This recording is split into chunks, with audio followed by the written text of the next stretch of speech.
As Senior Minister Teo Chee Hean says early detection and intervention in youths are key in preventing harm from violent extremist ideologies. Mr. Teo adds that the work of the Religious Rehabilitation Group has contributed to Singapore's peace and harmony. It includes counselling and mentoring of youths and taking an upstream approach against extremism.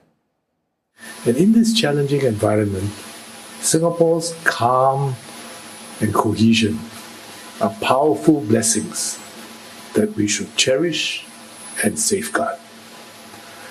The Religious Rehabilitation Group has played an essential role in preserving these blessings for all of us in Singapore.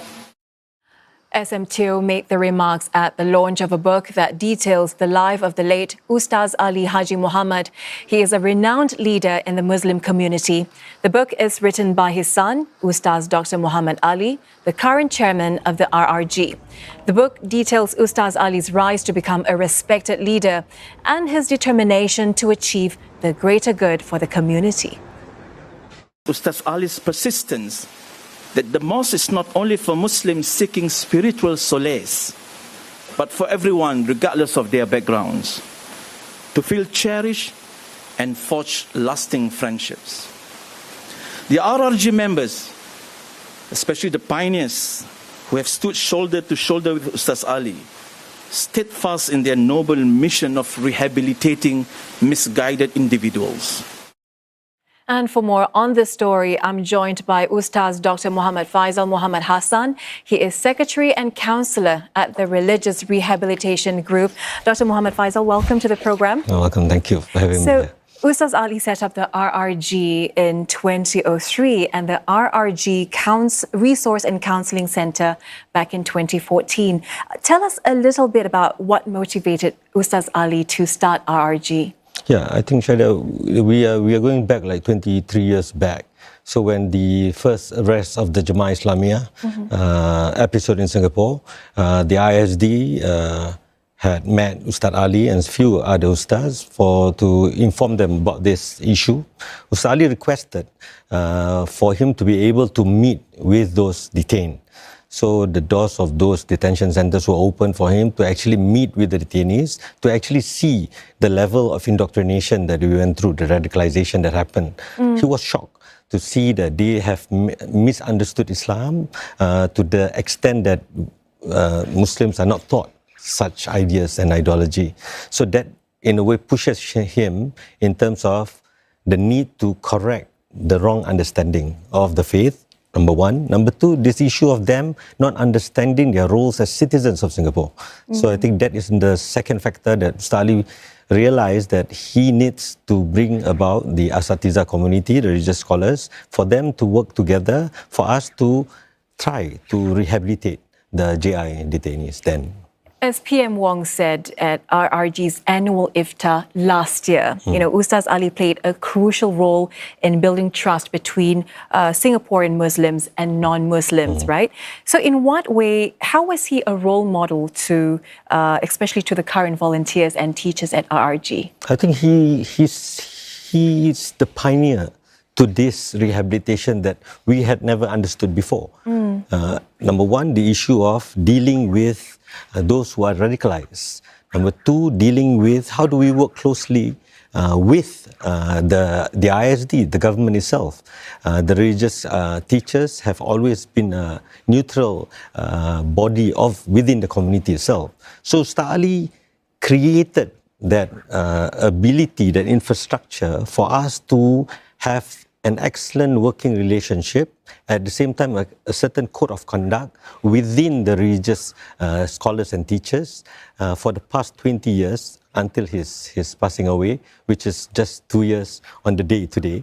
So we have seen that he has cultivated a new culture within the minds and hearts and the works within especially the Asatiza community in Singapore towards dealing with this issue at hand. Pioneering such an important cause, isn't it? As we heard from SM Teo earlier, RRG has played an essential role in preserving Singapore's calm and cohesion. So why is RRG's work so important to all the communities in Singapore? I think first and foremost, we begin to realize how dangerous radicalization, misinformation, wrong ideas, and the sort of the world that we are in today, the hatred, these have become normalized in that sense. With the work that we are doing at RRG, we emphasize on the importance of peace, the importance of harmony, the importance of appreciating being a Singaporean, living as a Muslim in Singapore fulfillingly, and mixing and interacting with other faiths, with different people, with community leaders, with students, and with other different segments of the community. That itself introduced us as religious teachers into the bigger fold of the Singaporean community itself. Let's talk about the experiences of the RRG volunteers and teachers themselves.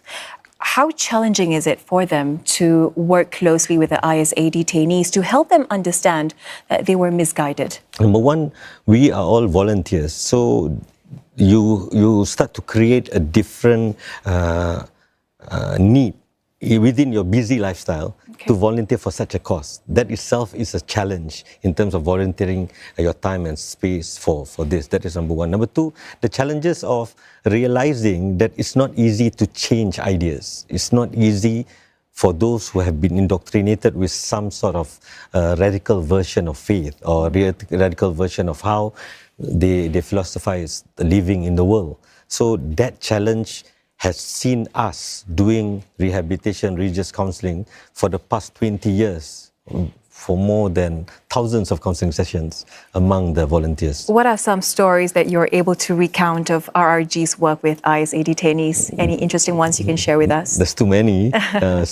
For some of them you will be able to find in the book that has been written, and also from the several things that when we started meeting them, they would do not acknowledge us as religious teachers. They would look at us as government ustaz, hypocrite ustaz, you know. And then you would meet with community members who would doubt the work that you're doing, you know. This kind of challenges that we face then, these are the kind of stories. But the beauty thing about it is that the continuous counseling, meeting, bonding with the detainees themselves, 80% or more of those who have been radicalized and have been in detention has been released. So we have sort of forged a good bond with them until today, that they are living as Singaporeans. How interesting. What about the role of social media, right?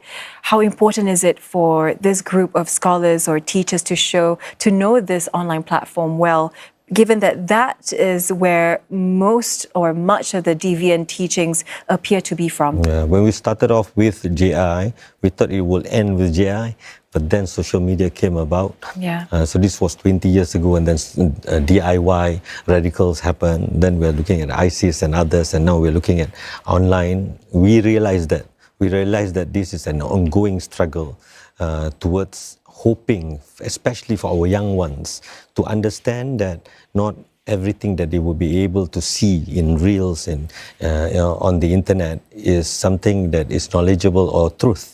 So that is the challenge now. How do we rebut such truth? So RRG, we do community engagement works. So we have learning journeys for school children to visit us at Khatijah Mosque, and we also have engagement programs with different targeted audiences, continuous engagement with them in terms of understanding the realities of information that they are garnering now. That's very valuable work. Dr. Muhammad Faisal, thank you so much for coming in. Thank you for having us. Appreciate your insights and all the best in the work that you do, yeah? Thank you. Ustaz Dr. Muhammad Faisal, Muhammad Hassan there from the Religious Rehabilitation Group.